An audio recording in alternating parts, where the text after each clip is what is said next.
This is episode 30 of the Latter-day Saint Geeks podcast. I'm Spencer, and today my co-host is Russell. Go ahead and say hi. Happy to be here and looking forward to discussing some things today. Yeah, episode 30 was supposed to be me and TJ continuing Doctor Who, but then technical difficulties and recording schedules, and I'm just glad that, twice in 1 month, it's me and you on the recording, which is, Boy, that's right. I hope that's not a deterrent. Hopefully people still enjoy what we talk about. They're not sick of our voices yet. If they are, They're not listening to it ramble anyways. I was going to say I was going to say dozens of people are listening to us, and it may not even be that. So, couple dozen is not quite accurate. There we go. We technically have dozens. All right. Technically. Although I was talking to my Elders Quorum president this week and mentioned the podcast, and he's like, "Oh, well, send me your link," and I'm like, "Sure." You know what? That's funny you mentioned that, because I was on a drive with some coworkers to a continuing education course, and I mentioned it to them and sent the link to one of my coworkers there. So it is what it is, and we do this for fun. So today we're going to be talking about the Animorphs series, which I just learned yesterday that Russell's been rereading, which I think you sent me like half a dozen ideas of what we could record about, and all I saw was Animorphs. So, yeah, and you say rereading, and that's a very loose interpretation. I think the last time, it's probably been a year and a half since I have listened to the most recent one that I listened to. Again, life changes, and so I was working in home health, and at that point I had lots of time in between visits where I could listen to whatever I chose to listen to. And I think I got through what I thought was a good chunk of the Animorphs series, farther than I'd ever gotten before. And there you go. Right. There's 62 books total between the number of books, the Chronicles, and the Megamorphs. Okay. And I think you got through 31. So you got halfway.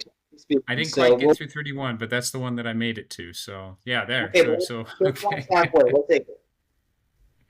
Now we just got to get you listening to add in the Chronicles and the Megamorphs and everything. But that's going to be a podcast topic for a later day.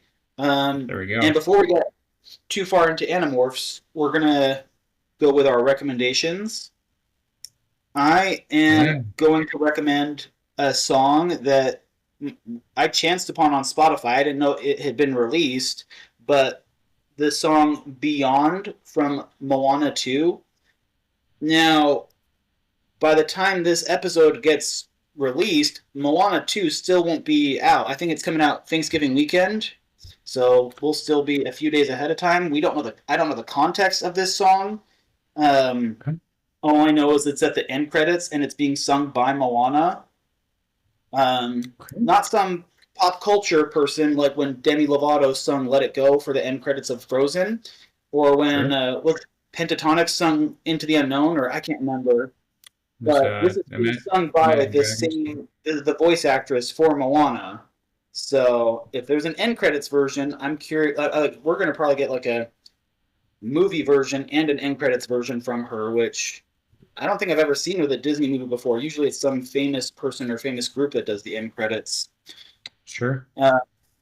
But anyways, we don't know the context for it, so I don't think there's any spoilers here, just speculation based on the lyrics and the trailer, the Moana 2 trailer.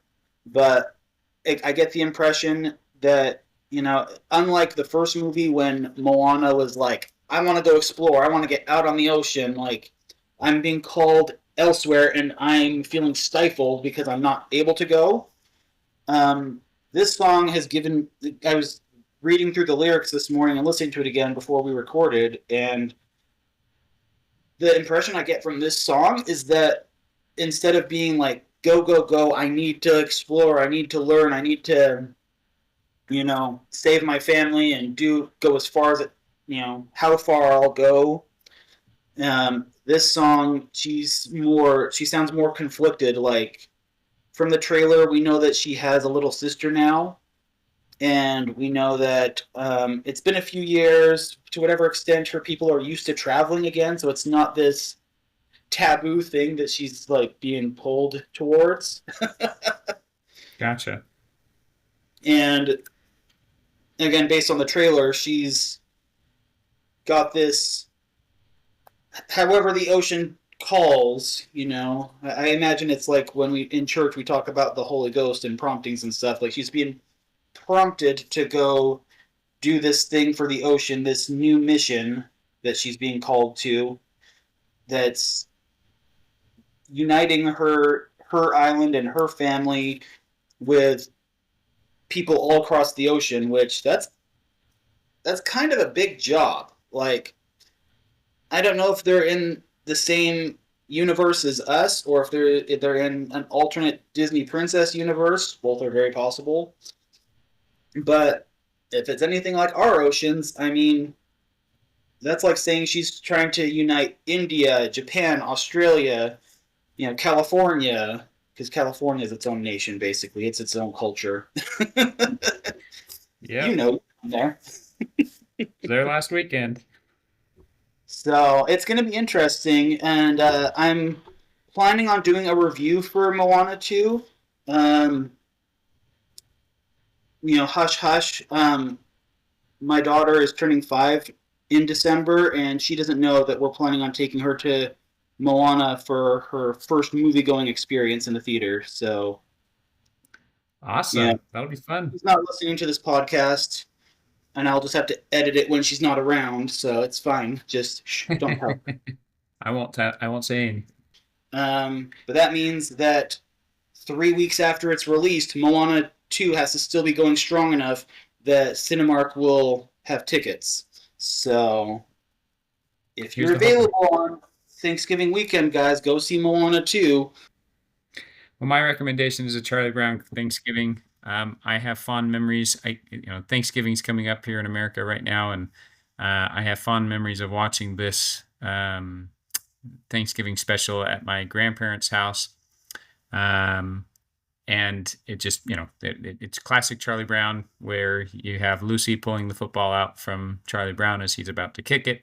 It also contains, I think there's 3 obviously condensed football games where a group of Woodstock birds face off against dogs, cats, and buffaloes, and they win every single game. So that's pretty good.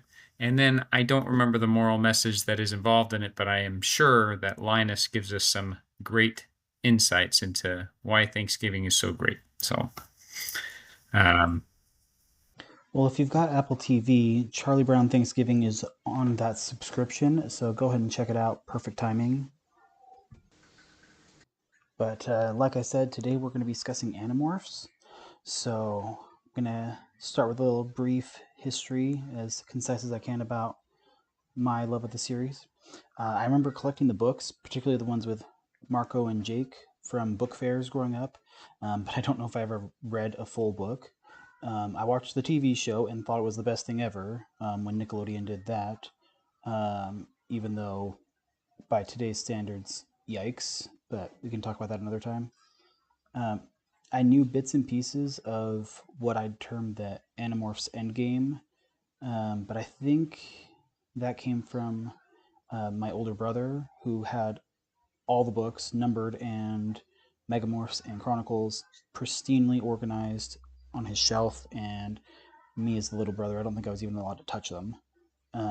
But somewhere later in my maybe teenage years, I read a number of the books properly, and at least a string of those were in those quote unquote endgame books.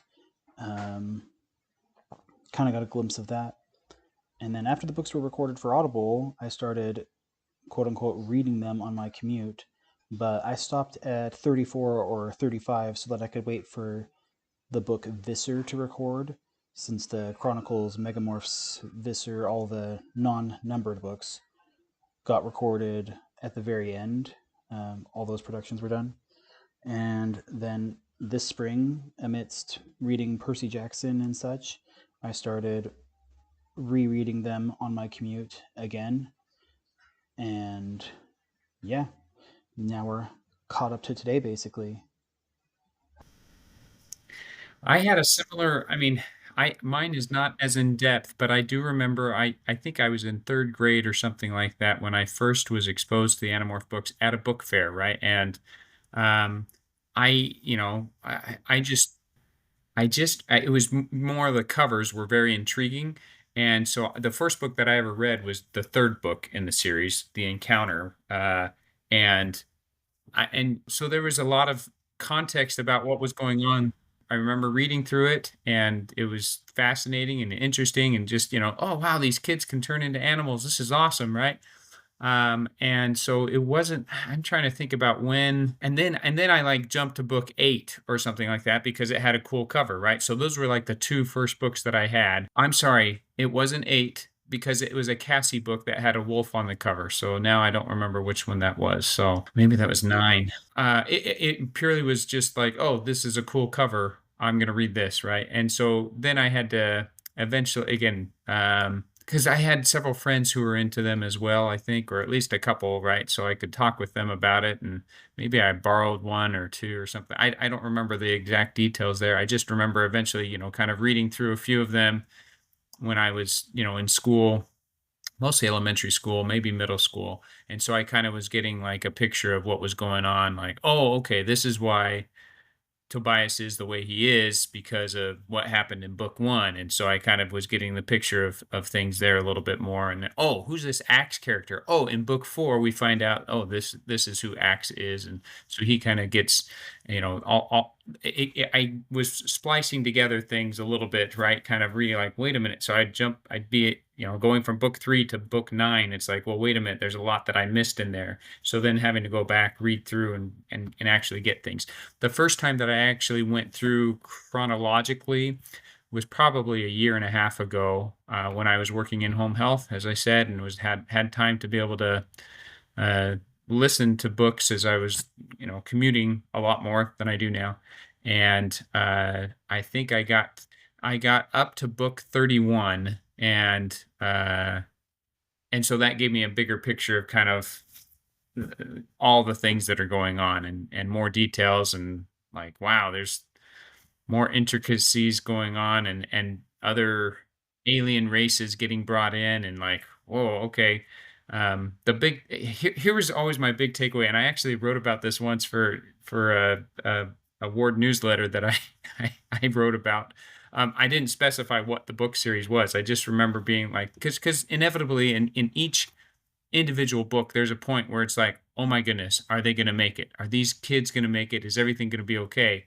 And what helped dampen my anxiety in that moment was always like, well, there's another book, so we're going to be okay, right? And anyways, I related that to sometimes in the gospel or in life, right? We're like, oh my goodness, am I going to make it? Is it going to be okay? Well, I know how this ends, and Jesus wins. Spoiler alert. So I'm going to be okay, right? And so it just, this was a series where that kind of was related to me a little bit, which anyways, if that makes any sense, right? Like the sense of like, okay, that can be reassuring and comforting. At least it can for me. And so that's something that I wrote about. So there's my gospel tie-in from Animorphs. Can you, if you still have that newsletter article, rework it so that you're not talking in generalities. Let's tie it directly into Animorphs, because why not? And we could have that as a blog post so we can share it with our readers. Yep. And our yeah.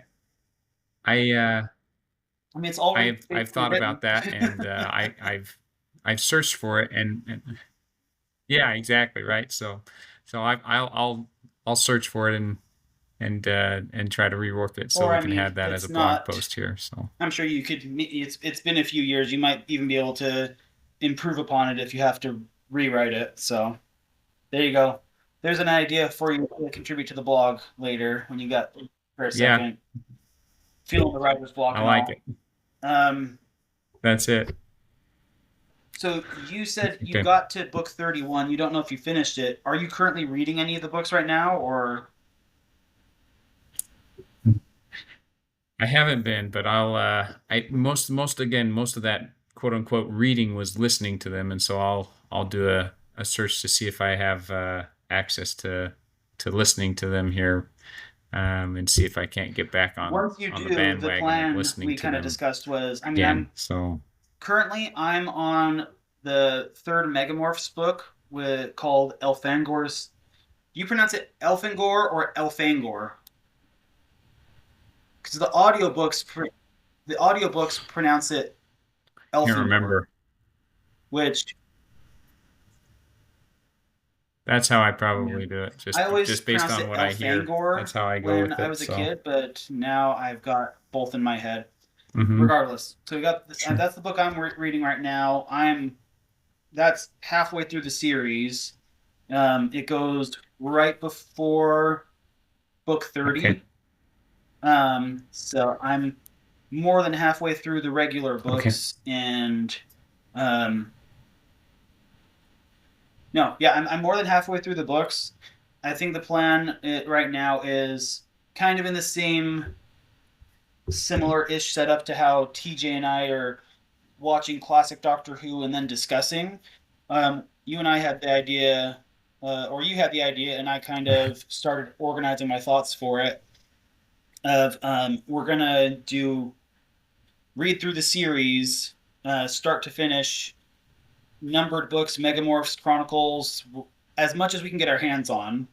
Um, and then we'll each 7 or 8 books. We're gonna discuss them on the podcast. So that'll be better portion of a year. Although depending on what other stuff we record, that could be more than a year. So we'll see. But it'll be fun. It'll be good to chance to. Oh yeah. Regardless, there's Um, plenty of material to work with, right? so for our listeners, if you're interested in reading along with us, let me know. Let us know in the comments or on our social media pages. And if there's enough interest, I will post the reading schedule so that y'all can we can kind of book club this thing. Um, but I've got it kind of split up into 8 or 9 episodes, trying to keep some of the smaller or some of the story arcs and related stories together, um, like the David trilogy and the End Game, 7 or 8 books, whatever it is. So honestly, we probably won't start it until I'm finished reading the second half of the series because I want to right now. But it's something we're going to be looking forward to in the new year. Understandable. So let us know if you're interested in that. I know we got to wrap up here pretty quick, but rapid fire. I got a couple things I want to hash out. First off, these are kids. These are kids books. You Let's know, hear it.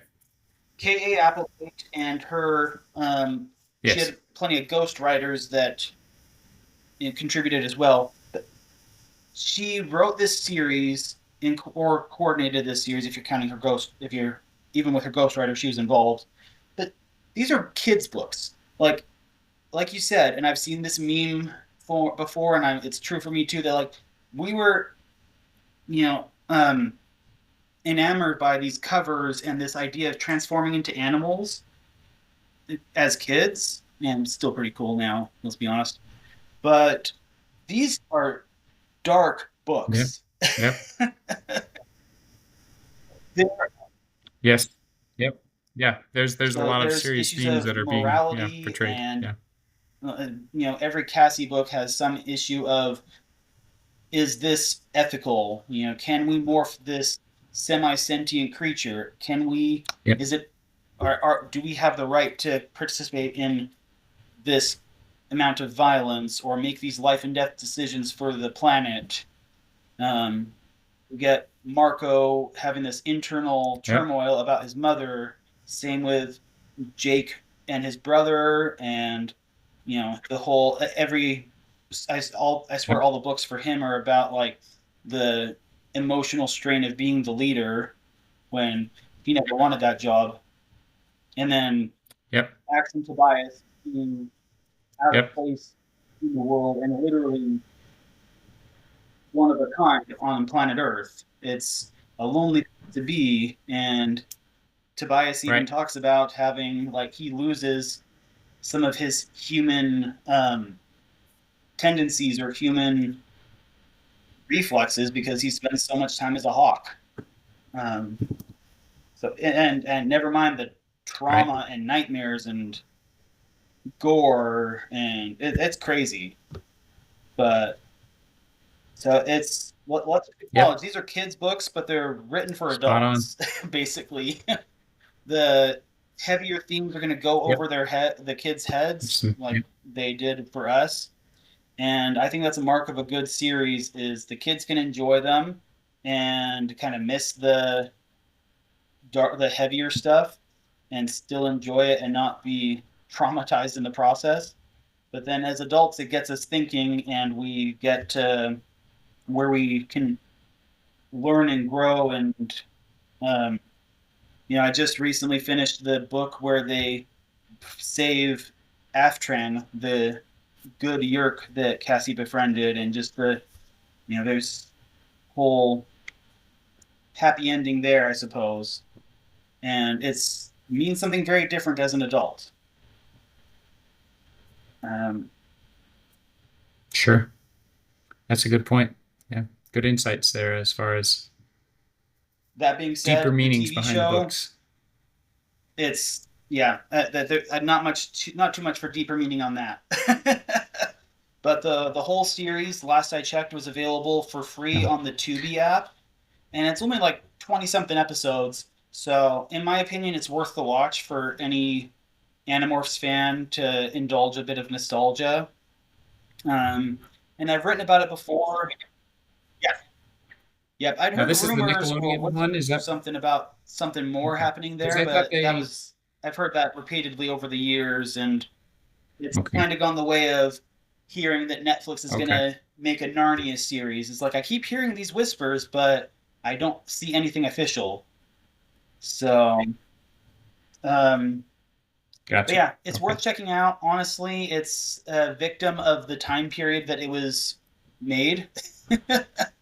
Because I'll put a link to the post I did about this, Sure. but like the special effects and the CGI and editing time involved would be Yeah. in many ways no big deal nowadays.